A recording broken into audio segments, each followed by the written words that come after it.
ये वायर से होती है, बहुत सारी तारें हैं, उनके थ्रू सारा कनेक्शन हो रहा है। फिर आजकल वाईफाई कनेक्शंस होते हैं, वाईफाई में बिना तारों के ही संचार हो जाता है। दिमाग के अंदर संचार कैसे होता है? इसका उत्तर है न्यूरॉन्स के माध्यम से होता है। तो लाखों न्यूरॉन्स हमारे दिमाग में होते हैं। आपको इससे इस प्रश्न का उत्तर मिल जाएगा कि बुड्ढों को नई बात सिखाना क्यों बहुत मुश्किल काम है। आपने कभी कोशिश की किसी बूढ़े को नई बात सिखाने की? करना भी मत, कोई फायदा नहीं है, सिर पटक के रह जाओगे। किसी बूढ़े को नई बात सिखाना लगभग नामुमकिन होता है, लेकिन उसमें उसकी गलती नहीं होती है। क्यों नहीं होती है समझ में आ जाएगा। न्यूरॉन्स हैं, लाखों न्यूरॉन्स हैं। न्यूरॉन्स के कनेक्शन से सूचना आगे पहुंचती है। हमारा सारा तर्क, हमारी सारी भावनाएं, हमारे सारे विचार बेसिकली न्यूरॉन्स के माध्यम से कन्वे होते चलते हैं और आगे चल के फिर वो हमारी अभिव्यक्ति का हिस्सा बनते हैं। तो माइंड का काम कुल मिला के सारा न्यूरॉन्स के माध्यम से संपन्न होता है।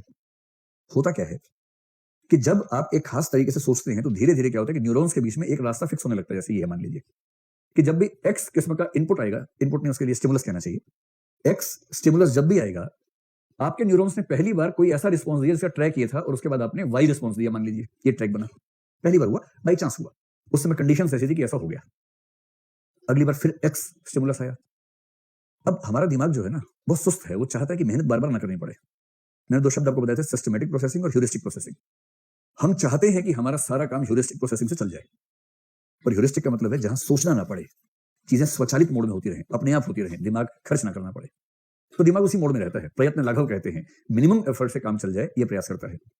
तो जब तक आप मजबूर नहीं करेंगे दिमाग को, आपका दिमाग अगली बार एक्स आने पर फिर यही रिस्पॉन्स दे देगा, फिर वाई हो जाएगा।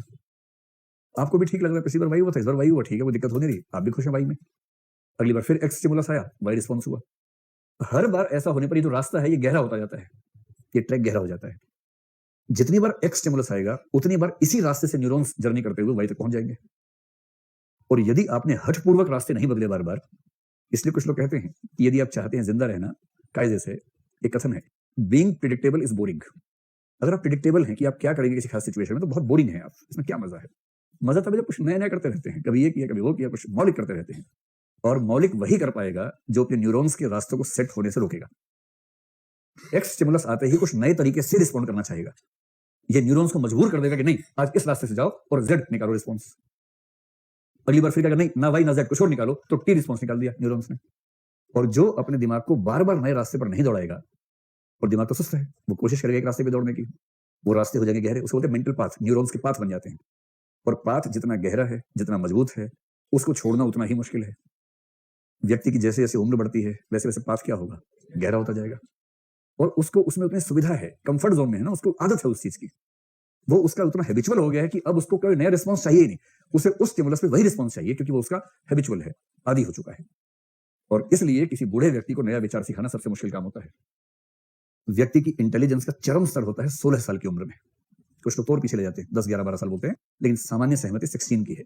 तो 16 में केवल वही नहीं होता जो आप सोचे खुश रहते हैं, 16 में एक चीज और भी होती है कि बुद्धिमत्ता का चरम स्तर होता है। और बुद्धिमत्ता के चरम स्तर का मतलब यहाँ क्रिएटिविटी वाली सेंस में है। इंटेलिजेंस के दो प्रकार होते हैं, आगे तो विस्तार में समझेंगे, आज नाम समझ लीजिए। इंटेलिजेंस के दो प्रकारों में से एक को बोलते हैं फ्लूइड इंटेलिजेंस, FLUID, और दूसरी को बोलते हैं क्रिस्टलाइज्ड इंटेलिजेंस। फ्लूइड को आप कह सकते हैं तरल बुद्धिमत्ता, और क्रिस्टलाइज को कह सकते हैं ठोस बुद्धिमत्ता। अजीब सा अनुवाद लग रहा है, तरल ठोस, गैसीय बुद्धिमत्ता कहाँ गई फिर, तो अजीब सा लग रहा है, लेकिन क्या करें, अनुवाद तो ऐसे करना पड़ेगा ना।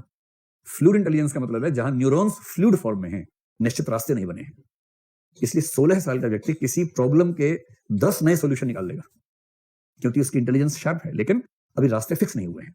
वो एक खास स्टिमुलस पे एक ही तरह से सोचेगा ऐसा नहीं है, उसके पास सोचने के तमाम नए रास्ते हैं।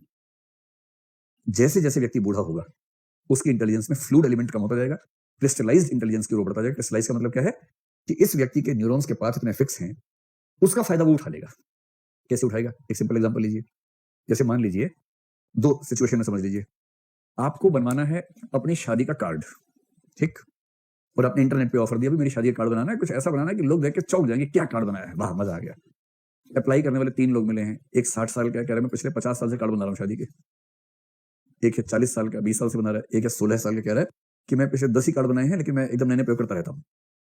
आपको क्या लगता है, अगर इनमें से किसी एक को ही आप पे करने की हालत में, तो कौन सबसे ज्यादा संभावनाशील व्यक्ति इनमें से है? 16 वाला, कार्ड उससे बनवाना, ठीक है। वो कुछ ऐसा बनाएगा, वो बुढ़ा सोच नहीं पाएगा। बुढ़ा बहुत सोच के भी क्या करेगा, नाम को लेफ्ट से राइट कर देगा, राइट से लेफ्ट कर देगा, उसके ऊपर उसकी क्रिएटिविटी का स्कोप ही नहीं है। ये कुछ अजीब सा कर देगा, नाम उल्टा लिख दिया कार्ड में अचानक, और पूरा पेज कुछ लिखा ही नहीं उसने। आप कह रही है क्या? बोले चौंका रहा हूँ लोगों को। चौंकेंगे, फिर आगे पीछे देखेंगे, पीछे लिखा होगा चौंक, ऊपर ही लिखा होगा चौंक गए ना, ये है। आप कहेंगे वाह यार वाह क्या बात है, ऐसे तो मैंने सोचा ही नहीं था। क्योंकि नई बुद्धि जो है ना वो यही 16 साल वाला व्यक्ति कर सकता है। ये थी सिचुएशन नंबर 1। आपने 16 साल के व्यक्ति को चुना है क्योंकि उसकी फ्लूइड इंटेलिजेंस हाईएस्ट लेवल पे है। सेकंड, आपको लग गई है चोट और आपका ऑपरेशन होने वाला है, सर्जरी। आप हॉस्पिटल में हैं और हॉस्पिटल बहुत शानदार है, वो कहते हैं कि हम डॉक्टर्स आपको दिखाते हैं, आप चूज कर लीजिए किससे करवाना है ऑपरेशन। इतनी ज्यादा हमारे यहाँ चॉइस है, हम कस्टमर का इतना ध्यान रखते हैं। और 3 डॉक्टर्स आए हैं, एक 60 साल का आया है, एक 40 का, एक 16 का। अभी पूरी बात नहीं सुनी आपने, अभी तो आधी बात सुनी है। प्रॉब्लम आपको जो है वो ऐसी है जो रूटीन प्रॉब्लम है, हो जाती है, खास बात नहीं है, होती रहती है। तो 16 साल वाले ने कहा कि देखिए मैं नए नए तरीके से सर्जरी करता हूँ। 40 वाला कह रहा है कि मैंने ऐसे ऑपरेशन 50 से 100 के बीच में किए हुए हैं और एक आध छोड़ के बाकी सब सफल रहे हैं। 60 वाला कह रहा है कि मैंने ऐसे ऑपरेशन 26,000 किए हुए हैं और अब तो हालत है कि मैं आंख बंद करके भी सही ऑपरेशन कर लेता हूँ। वैसे मैं आंख खोल के करता हूँ, चिंता ना करें, लेकिन वैसे मैं कह रहा हूँ कि मेरी स्थिति वो हो चुकी है। तो किसको चुनेंगे आप इनमें से? 60 वाले को चुनेंगे। लेकिन तभी पता लगा, बड़े वाला डॉक्टर आया, उसने कहा नहीं नहीं नहीं, इसकी प्रॉब्लम वो नहीं है, इसमें एक पॉइंट ये भी है, देखो ध्यान से, इस वजह से ये दुनिया का पहला ऐसा ऑपरेशन है, ऐसा आज तक नहीं हुआ है। इसके लिए जो ट्रेडिशनल तरीका है वो नहीं चलने वाला है।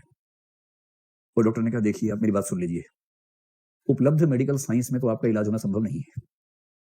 ठीक, 2 रास्ते हैं, एक तो ये कि जैसे हैं वैसे ही घिसटते रहिए, दूसरा ये है कि ट्राई कर सकते हैं। ये जो 60 वाले हैं, ये जिस तरीके से ट्राई करेंगे उसमें संभावना तो पता नहीं कितनी है, लेकिन रिस्क भी है कि मामला बिगड़ ना जाए कहीं। ये 16 वाला कह रहा है कि इसको कुछ नए रूट्स पता है जिससे वो कैंची ठीक से इस्तेमाल कर लेगा। अब देख लीजिए, अगर आप ऑपरेशन नहीं करवाएंगे तो जीना बहुत मुश्किल है, ऑपरेशन फेल हुआ तो जीना और मुश्किल है, ऑपरेशन सफल होने की संभावना कम है लेकिन असंभव नहीं है। Let's give it a try.